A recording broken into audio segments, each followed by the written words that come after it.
Hello दोस्तों, रश्मि के घर में आप सभी का स्वागत है। आज मैं आप लोगों के लिए लेकर के आई हूँ बहुत ही टेस्टी और चटपटी सी रेसिपी। इसे आप जरूर बनाकर देखिएगा। ये रेसिपी आप सिर्फ सर्दियों में ही बना सकती हैं। जरूर मेथी पालक के पकौड़े हैं जो बाहर से खाने में बहुत ही क्रिस्पी, अंदर से बिल्कुल ही सॉफ्ट रहती है।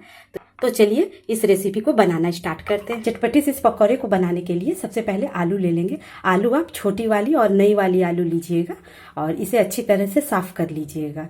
और इस तरह से देखिए, इसके कहीं कहीं छिलके हैं और नई आलू होती है तो उसके छिलके निकल जाते हैं। उसके बाद इस आलू को इस तरह से काट लेंगे। देखिए इस तरह से इसके मोटे मोटे पीस काटिएगा, बहुत पतले नहीं। देखिए इस तरह से मोटे मोटे पीस काटिएगा जिससे ये अच्छी तरह से पके। आपके पास छोटे आलू ना हो तो आप बड़े आलू भी लेकर के उसके इस तरह से मोटे मोटे पीस काट लीजिएगा। लेकिन अगर आपको छोटी आलू मिले तो वो ज़्यादा अच्छी रहती है क्योंकि ये देखने में अच्छी लगती है। अब सारे आलू को काट लेंगे। को भी इसी तरह से आलू को काट लेना है। और गैस पर एक पतीले में पानी रख दीजिएगा। मैं करीब 1 लीटर पानी डाली हूँ क्योंकि मेरे पास ना 250 ग्राम आलू है। अगर आपके पास आलू की क्वांटिटी ज्यादा होगी तो आप थोड़ी पानी ज्यादा डाल लीजिएगा। इसका कोई ऐसा मेजरमेंट नहीं है कि आपको डालना। अगर पानी थोड़ी ज्यादा भी हो जाएगी तो कोई बात नहीं, नमक डाल देंगे। तो मैं करीब इसमें 1.5 चम्मच नमक डाल रही हूँ। नमक थोड़ी सी ज्यादा डालिएगा, आलू नमकीन हो जाए। अगर आप इसमें नमक कम डालिएगा तो आपकी रेसिपी थोड़ी फीकी बनेगी। तो देखिए पानी जब उबलने लगे तो ये जो आलू काटे थे तो सारे आलू को इसमें डाल देंगे। आलू डाल के इसे मिला देते। आलू को करीब 70 से 80% तक पका लेना है, ओवर कुक नहीं कीजिएगा। जब तक आलू उबल रही है तब तक चलिए कुछ और तैयारी कर लेते हैं। तो इसमें कटी हुई पालक साग डाल देंगे। ये करीब 2 कप साग है। छोटी कटोरी से बारीक कटी हुई मेथी पत्ता। सारे साग को अच्छी तरह से धोकर साफ कर लीजिएगा। उसके बाद इसे काट लीजिएगा। एक छोटी कटोरी से बारीक कटी हुई बथुआ साग।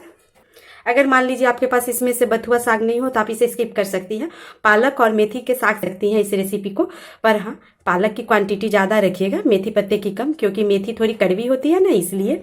थोड़ी सी बारीक कटी हुई धनिया पत्ता, करीब 3 से 4 चम्मच ये बारीक कटी हुई हरा लहसुन है।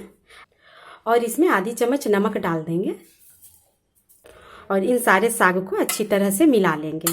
देखिए अब ये मिल गई है। इसे अब ढक करके 15 से 20 मिनट के लिए रख देंगे। तब तक आलू चलिए देखते हैं। आलू लगभग पक गई है, मैं आपको दिखा दे रही हूँ। देखिए आलू पक गई है, मैं आपको दिखा दे रही हूँ कितना पकना चाहिए आलू। देखिए आलू को देखिए इस तरह से तोड़ रहा है तो देखिए आलू पक गई है। तो अब इसे निकाल लेते हैं।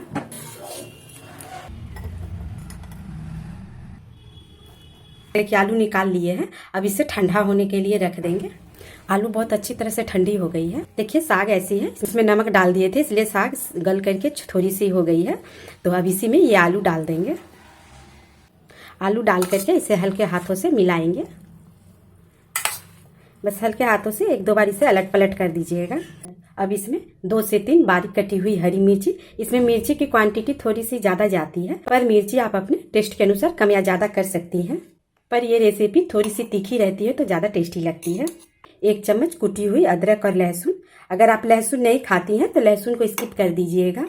आधी चम्मच कुटी हुई धनिया, ये जरूर डालिएगा, इससे टेस्ट बहुत अच्छा आता है। थोड़ी सी अजवाइन, 1/4 चम्मच भुना हुआ जीरा, थोड़ी सी हींग, थोड़ी सी हल्दी पाउडर,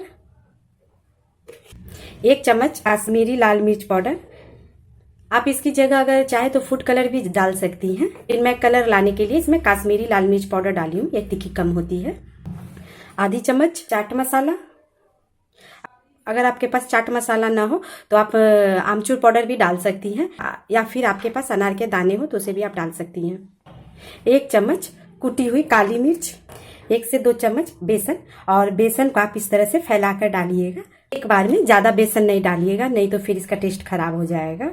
इसे एक्स्ट्रा क्रिस्पी बनाने के लिए 2 से 3 चम्मच चावल का आटा डाल देंगे। अगर आपके पास चावल का आटा ना हो तो आप मैदा डाल सकती है, कॉर्नफ्लोर डाल सकती हैं। आपके पास जो साधन हो उससे आप डाल सकती हैं। और इसे हल्के हल्के हाथों से ही अच्छी तरह से मिलाएंगे। और अब जरूरत पड़ेगी तो इसमें बेसन डालेंगे, पर इसमें बहुत ज़्यादा बेसन नहीं डालना। बस जब ये इकट्ठा होने लगेगी तो बेसन नहीं डालेंगे। तो देखिए इस तरह से मसलना भी नहीं है, इसे हल्के हल्के हाथों से ही मिलाना है। इसमें अभी और बेसन जाएगी तो इस तरह से थोड़ी थोड़ी बेसन डाल करके इसे अच्छी तरह से मिला लेना है। अब ये मिल गई है, देखिए ये ऐसी है, बहुत अच्छी तरह से ये शेप में आ जा रही है।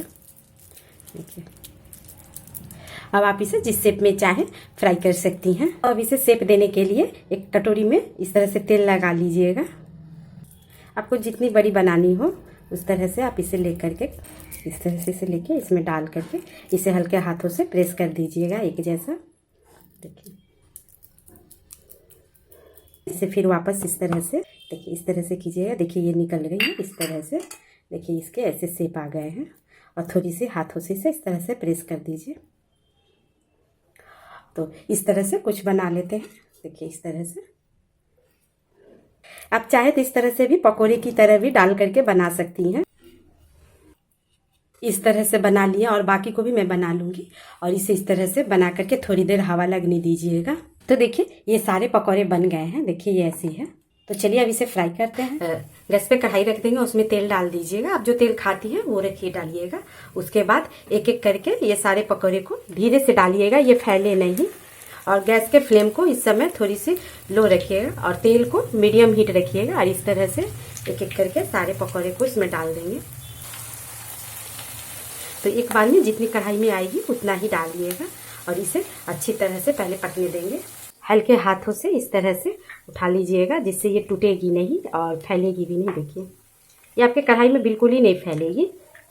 उसके बाद इसको धीरे से पलट लेंगे। धीरे से इसे पलटिएगा और इस समय में गैस के फ्लेम को मीडियम कर लीजिएगा। इसे पलट पलट करके बिल्कुल कुरकुरी होने तक फ्राई कर लेंगे। देखिए इस तरह से है। तो अब इसे निकाल लेंगे। इसे बहुत आराम से एक एक करके निकालिएगा।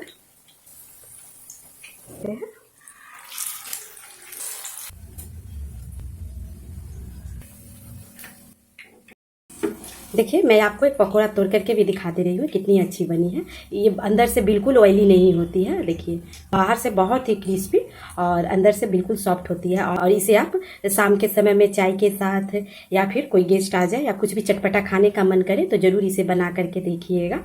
अब ये सारे पकौड़े बन गए हैं। चलिए इसे मैं कैसे खाऊंगी वो मैं दिखा दे रही हूँ। इस तरह से इसमें तोड़ करके डाल देंगे। देखिए इस तरह से तोड़ लेंगे।